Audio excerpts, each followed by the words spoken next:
Title of today's editorial is Common Goals.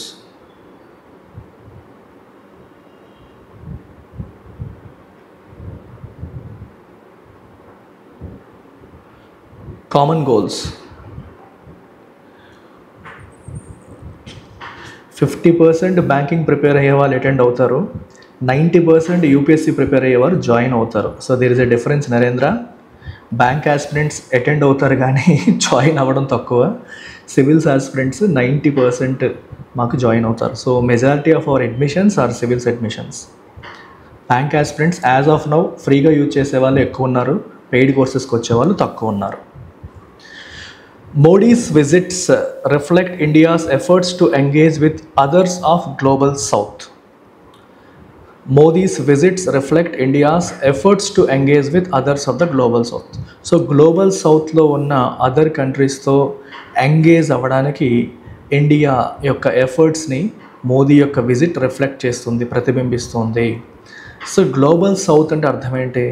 మనం Latin America countries, African countries, అలాగే ఏషియాలో కూడా southern పార్ట్లో ఉన్న మెజారిటీ కంట్రీస్ అన్నీ కూడా గ్లోబల్ సౌత్ కింద కన్సిడర్ చేస్తారు. గ్లోబల్ సౌత్ అనేది జియోగ్రాఫికల్ టర్మ్ కాదు. అంటే ఆల్దో ఈ కంట్రీస్ అన్నీ కూడా మీరు వరల్డ్ మ్యాప్ చూసుకుంటే కిందకే కనిపిస్తాయి, బట్ గ్లోబల్ సౌత్ అనే పదం పెట్టడానికి కారణం జియోగ్రాఫికల్ ఆస్పెక్ట్లో కాదు. సౌత్ అనే దానికి ఇంకొక మీనింగ్ కూడా ఉంది. సౌత్ అంటే decline. The economy is going south అన్నారు అనుకోండి, economy is declining, economy is not doing great. So అంత బాగాలేదు, డిక్లైన్ అవుతుంది అనే మీనింగ్ కూడా సౌత్కి ఉంది. సో గ్లోబల్ సౌత్ దేన్ని ఇండికేట్ చేస్తుందంటే కలోనియల్ లెగసీలో, కలోనియల్ హిస్టరీలో సఫర్ అయిన కంట్రీస్. అంటే మనకి ఈ యూరోపియన్ కంట్రీస్ అన్నీ కూడా కొలనైజ్ చేయడం వల్ల బాగా ఆర్థికంగా చితికిపోయి నష్టపోయి, డెవలప్మెంట్లో నార్థన్ కంట్రీస్ అంటే మనకి western European countries, North America కంట్రీస్తో కంపేర్ చేసుకుంటే బాగా వెనకబడ్డ కంట్రీస్ అన్నీ కూడా మనకి ఈ గ్లోబల్ సౌత్ కిందకి వస్తాయి. అయితే ఈ గ్లోబల్ సౌత్కి ఇండియా వాయిస్గా ఉండాలి అనే ప్రయత్నం చేస్తుంది. So India wants to be the voice of the global south. So India ఏం కోరుకుంటుందంటే వరల్డ్లో ఐఎంఎఫ్ కానీ, వరల్డ్ బ్యాంక్ కానీ, యునైటెడ్ నేషన్స్ సెక్యూరిటీ కౌన్సిల్ కానీ, డిఫరెంట్ మల్టీలేటరల్ ఆర్గనైజేషన్స్లో గ్లోబల్ సౌత్ యొక్క వాయిస్ గట్టిగా వినపడాలి. As of now all institutions are dominated by global north. So US, UK ఇలాంటి కంట్రీసే డామినేట్ చేస్తున్నాయి. సదరన్ కంట్రీస్కి, గ్లోబల్ సౌత్ కంట్రీస్కి వాయిస్ అనేది గట్టిగా వినిపించడం, వీళ్ళ వాయిస్ అనేది ఎవరు బలం లేకుండా ఉంది పరిస్థితి. అది మారాలి అనేది ఒకటి.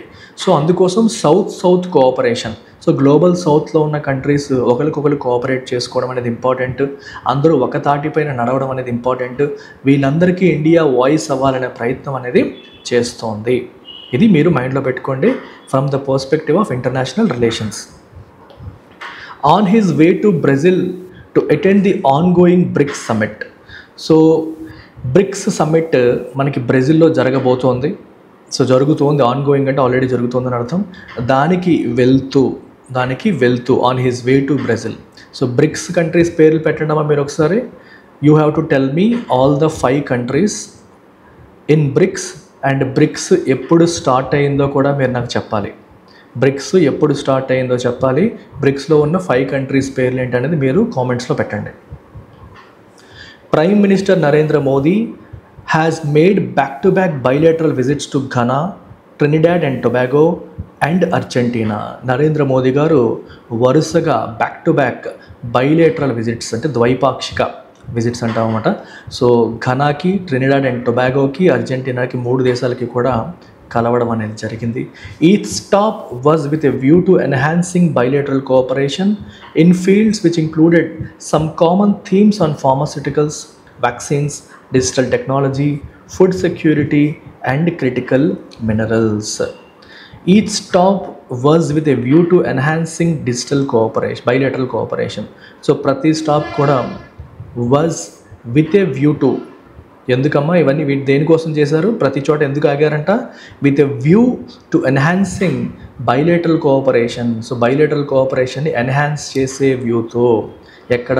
In fields which included some common themes on pharmaceuticals and vaccines and digital technology, food security, critical minerals. ఈ ఆస్పెక్ట్స్లో బయోలేటరల్ కోఆపరేషన్ ఎన్హాన్స్ చేసే ఉద్దేశంతో ఈ మూడు దేశాల్లో కూడా ఆయన ఆగడం అనేది జరిగింది.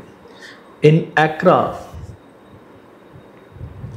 India-Ghana ties were upgraded to a comprehensive partnership with discussions on helping Ghana become a vaccine hub for West Africa. India Ghana మధ్య ఉన్న సంబంధాలు కాంప్రహెన్సివ్ పార్ట్నర్షిప్కి అప్గ్రేడ్ చేయబడ్డాయి with discussions on helping Ghana become a vaccine hub for West ఆఫ్రికాకి ఘనాని vaccine హబ్గా మార్చే విషయంలో ఇండియా ఘనాకి సహాయం చేయబోతోంది. దానికి సంబంధించిన డిస్కషన్స్ కూడా జరిగాయి. In the Port of Spain, Trinidad and Tobago, there was a major MOU on Indian pharmacopoeia to improve access to quality and affordable generic medicines from India. Port of Spain, Trinidad and టొబాగోలో major MOU, memorandum of understanding అనేది sign చేయడం జరిగింది on Indian pharmacopoeia. Pharmacopoeia అంటే standard medicines from India అని అర్థం. To improve access to quality and affordable generic medicines from India నుంచి వాళ్ళకి affordable మరియు క్వాలిటీ జనరిక్ మెడిసిన్స్ అందేలా చేయడం కోసం, వాటి యాక్సెస్ని ఇంప్రూవ్ చేయడం కోసమని ఈ MOU సైన్ చేశారు. In Buenos Aires, President Javier Milei agreed to enhance cooperation on critical minerals as well as Argentina's vast reserves of shale gas and oil, while India pitched its pharma to Argentina. So అర్జెంటీనాకు వచ్చేసరికి president Javier మిలీకి మనకి డిస్కషన్లో especially critical మినరల్స్లో cooperation enhance చేయడం కోసం ఒక అగ్రిమెంట్కి వచ్చారు, ఒక మాట మీదకి వచ్చారు. అలాగే అర్జెంటీనాలో ఉన్న vast oil reserves, shale gas and reserves విషయంలో కూడా ఇండియాకి యాక్సెస్ ఇవ్వడానికి వాళ్ళు సిద్ధంగా ఉన్నారు. హ్యావింగ్ సెడ్ దట్, ఇండియా తన ఫార్మాని అర్జెంటీనాకి పిచ్ చేసింది.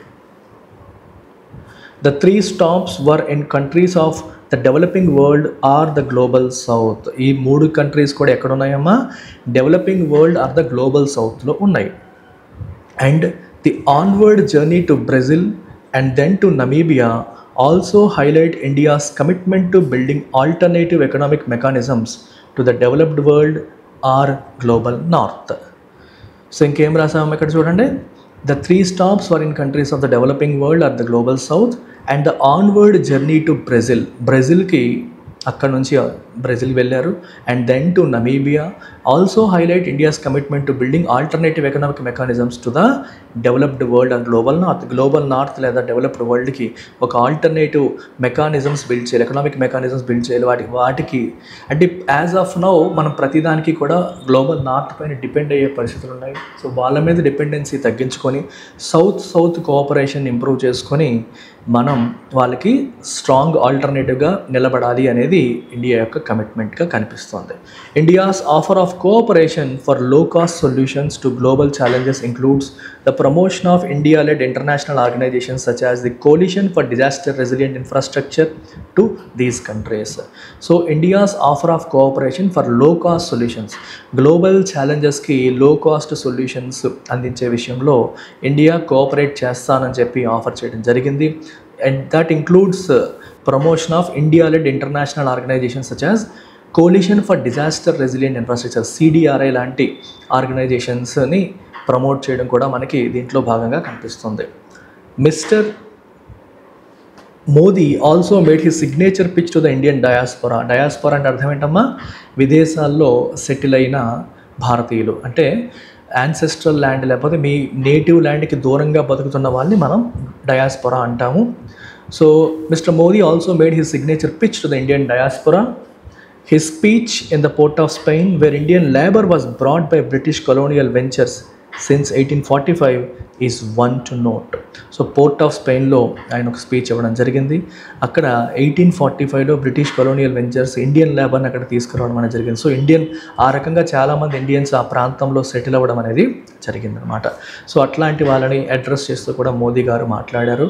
Modi said Indian diaspora is India's pride అని చెప్పి అన్నారు. 35 million అంటే 3.5 crore ఇండియన్ డయాస్పోరా ఉన్నారు ప్రపంచవ్యాప్తంగా. వాళ్ళంతా కూడా ఇండియా యొక్క ప్రైడ్ అని చెప్పి మోదీ గారు చెప్పడం జరిగింది. referring to the Indian ancestry of President Christine Karla Kangalu and Prime Minister Kamla Prasad Bisesar, Mr. Modi said that 35 million Indian diaspora worldwide were India's friend. అదే చెప్పాను ఇప్పుడు మీకు. సో వీళ్ళందరినీ కూడా రిఫర్ చేస్తూ ఇండియన్ యాన్సెస్ట్రీ ప్రెసిడెంట్ చూసారా. So India origins ఉన్న president అక్కడ ఉన్నారు ప్రెసిడెంట్, ప్రైమ్ మినిస్టర్ కూడా ఇండియన్ ఆరిజిన్ నుంచే ఉన్నారు అని చెప్తూనే 35 మిలియన్ ఇండియన్ డయాస్పోరా అంతా కూడా ఇండియా యొక్క ప్రైడ్ అని చెప్పి చెప్పడం జరిగింది. ఇండియా యొక్క pride. It is also impossible to escape the deep connections between India and the 5 nations in terms of political history. అలాగే ఈ 5 దేశాలకి మరియు ఇండియాకి మధ్య ఉన్న డీప్ కనెక్షన్స్ని కూడా మర్చిపోవడం లేదా ఎస్కేప్ చేయడం అనేది కష్టం. అంటే చాలా స్ట్రాంగ్ కనెక్షన్స్ ఉన్నాయి, యూ కాంట్ స్కిప్ దెమ్ అని అర్థం. Each country shares a bond. colonies that suffered under British, అన్ని కంట్రీస్ కూడా బ్రిటిష్ హయాంలో సఫర్ అయిన కాలనీస్గా చెప్పొచ్చు. బ్రిటిష్, స్పానిష్ మరియు Portuguese and German forces, British మాత్రమే కాదు వీళ్ళందరి చేతిలో సఫర్ అయ్యాయి. And why some of them join the non aligned movement. Okay, అందులో కొన్ని నాన్ అలైన్డ్ మూమెంట్ కూడా జాయిన్ అయ్యాయి అని చెప్పొచ్చు. నాన్ అలైన్డ్ మూమెంట్ అంటే కోల్డ్ వార్ ఎరాలో, అంటే వరల్డ్ వార్ 2 అయిన తర్వాత తదనంతర పరిణామాల్లో కొన్ని దేశాలన్నీ కూడా అమెరికా పక్షాన చేరాయి, కొన్ని దేశాలంతా కూడా యుఎస్ఎస్ఆర్ పక్షాన చేరాయి. సో ఈ 2 గ్రూపుల్లో చేరకుండా సెపరేట్గా ఉన్న కంట్రీస్ని మనం నాన్ అలైన్డ్ కంట్రీస్ అంటాము. సో నాన్ అలైన్డ్ మూమెంట్ నామ్ అని చెప్పి అంటారు. ఇండియా మరియు ఈజిప్ట్ స్టార్ట్ చేసాయి ఈ నామ్ మూమెంట్. దీంట్లో చాలా ఇందులో కొన్ని కంట్రీస్ అందులో కూడా భాగమయ్యాయి. అంటే they were neither part of USSR led coalition nor part of US led coalition. They have all at various points committed to building South-South cooperation, and India and Brazil's role in founding the BRIC mechanism along with Russia and China and IBSA with South Africa was an outcome strongly pitching the interests of the global South. So ఈ countries అన్నీ కూడా ఏదో ఒక టైంలో south కోఆపరేషన్కి commit అయినవే.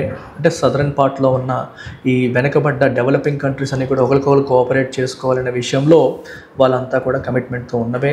And India and Brazil's role in founding the BRIC mechanism.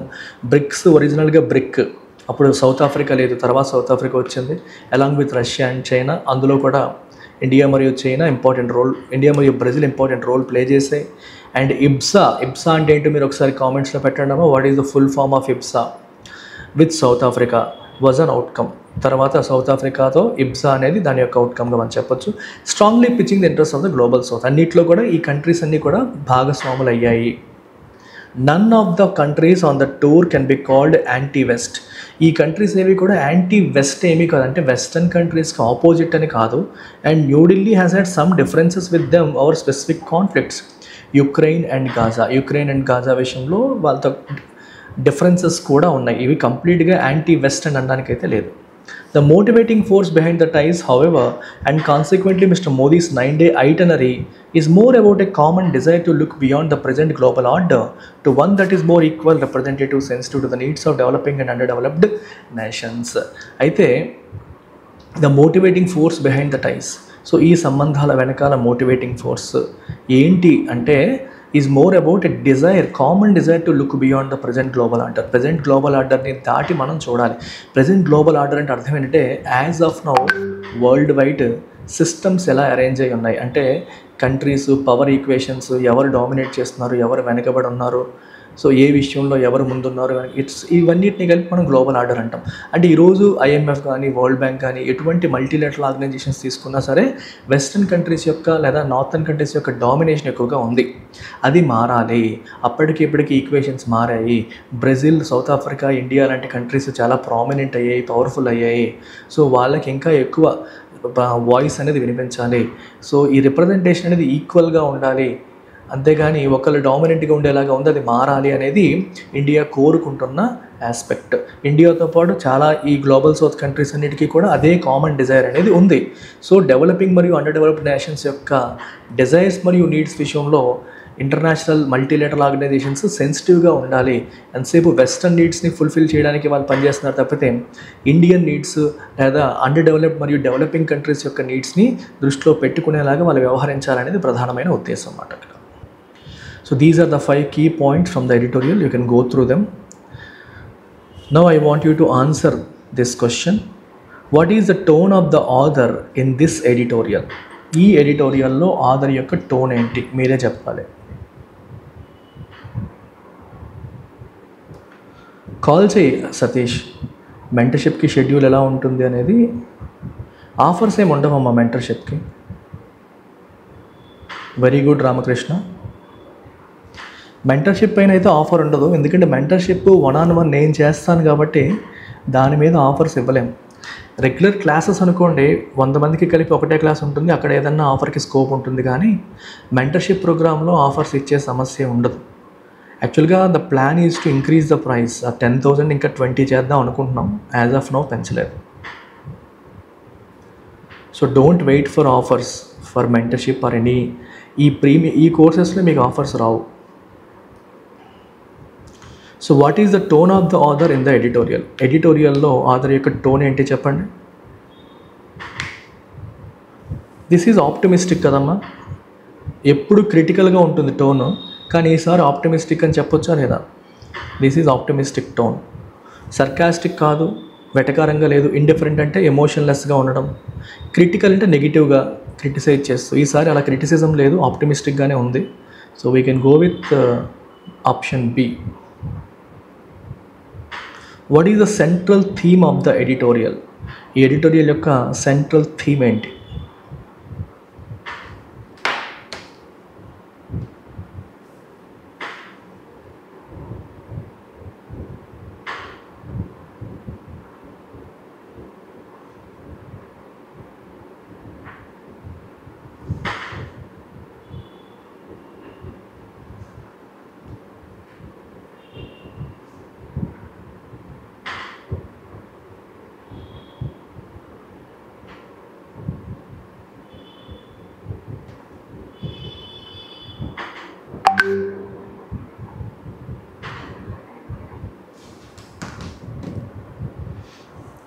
Critic of western hegemony? No, western హెజిమోనీని critique చేయడం కాదు. India's growing defence టైస్, ఇది ఓన్లీ డిఫెన్స్ గురించి మాట్లాడుతుంది. సెంట్రల్ థీమ్ అంటే ఓన్లీ డిఫెన్స్ గురించి మాట్లాడడం కాదు కదా, మెయిన్ డిఫెన్స్ గురించి పెద్దగా మాట్లాడదు. India's diplomatic outreach to global south. Exactly, diplomatic outreach to global south అనేది మనకి సెంట్రల్ థీమ్గా చెప్పొచ్చు. Which of the following can be inferred from the article? Article నుంచి మనం ఏం చెప్పొచ్చు?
Okay, India no longer values its ties with the global north. అలా ఏం కాదు, సౌత్తో రిలేషన్ మెయింటైన్ చేస్తుందంటే నార్త్తో చేయట్లేదని కాదు.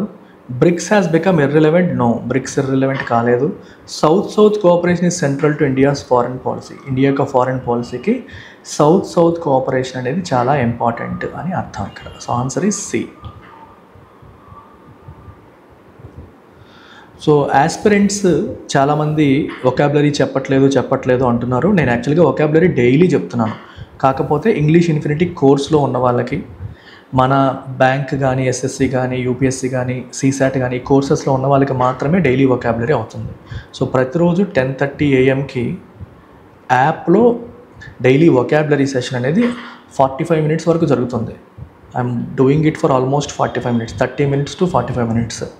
మీకు అప్పుడు 5-10 నిమిషాల్లో టకటక చెప్పేసే వాళ్ళం యూట్యూబ్లో. ఇప్పుడు చాలా టైం తీసుకొని మీకు రీడింగ్ స్కిల్స్ ఇంప్రూవ్ చేస్తున్నాను అది. సో ఇంట్రెస్ట్ ఉంటే మీరు ఈ 999తో 3 మంత్స్ వ్యాలిడిటీలోకి రండి. ఆ తర్వాత కావాలంటే మీరు లైఫ్ టైంకి వాటికి అప్గ్రేడ్ అవ్వచ్చు. వీటితో పాటు బ్యాంక్ ఆస్పిరెంట్స్, ఎస్ఎస్సి వాళ్ళందరికీ prelims come mains classes, prelims and mains test explanations కూడా పెట్టడం అనేది జరుగుతుంది. సో వీటిని కూడా మీరు యూటిలైజ్ చేసుకోవచ్చు.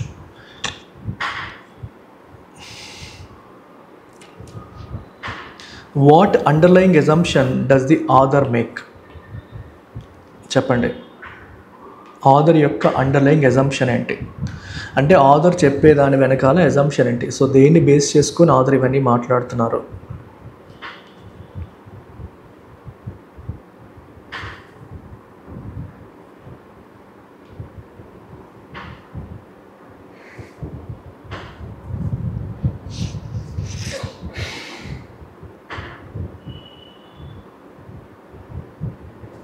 The west is entirely exploitative. అది మేజర్ ఆబ్జెక్టివ్, మేజర్ అసంప్షన్ కాదు. Shared colonial histories foster solidarity. Yes, ఈ దేశాలన్నీ కూడా ఒకప్పుడు కొలనైజేషన్ వల్ల సఫర్ అయిన కంట్రీస్, వలసవాదం వల్ల సఫర్ అయిన కంట్రీస్ కాబట్టి వాటి మధ్య ఒక రకమైన సౌభ్రాతృత్వం అంటాం తెలుగులో. సాలిడారిటీ అనేది ఫాస్టర్ అంటే ఎంకరేజ్ చేస్తుంది. ఈ కంట్రీస్ అన్నీ కూడా మనమంతా సఫర్ అయిన వాళ్ళం అనే భావన వాళ్ళందరినీ దగ్గరికి చేరుస్తుంది అనే అజంప్షన్ ఈ ఆధర్ ఆలోచనలో మనకు కనిపిస్తుంది. ఆ అజంప్షన్ని బేస్ చేసుకునే సో మోదీ గారు వీళ్ళందరినీ విజిట్ చేస్తున్నారు. He is trying to bring everyone together అనేది మనకు కనిపిస్తుంది. So answer is B. అలాగే బ్యాంక్, ఎస్ఎస్సి, రైల్వే కోర్సెస్ అన్నీ కూడా మీకు అవైలబుల్గా ఉన్నాయి, ఆఫ్లైన్ అండ్ ఆన్లైన్. ప్రతి కోర్సు మన దగ్గర ఆఫ్లైన్ మరియు ఆన్లైన్లో అవైలబుల్గా ఉంటుంది.